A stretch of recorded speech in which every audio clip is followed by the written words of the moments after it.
Hi everyone, welcome back to WebToTech YouTube channel. Today for this video I will be showing you how to delete your Viber account.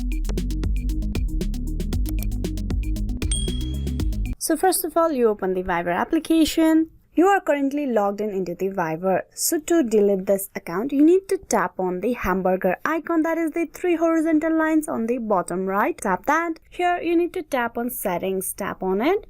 Inside setting, you need to tap on the accounts on the very top, and there inside account at the very end of the option you will have deactivate account. Tap that. To deactivate your account, you need to provide your country code and the phone number over here. Tap on the drop down menu. From there you choose your country code and below you type in the phone number. Then tap on deactivate account. Deactivating your account will permanently delete your data, that is all the Viber details, files and all the images or the text that you have shared will be deleted permanently. So if you are sure that you want to delete your Viber account, you tap on deactivate.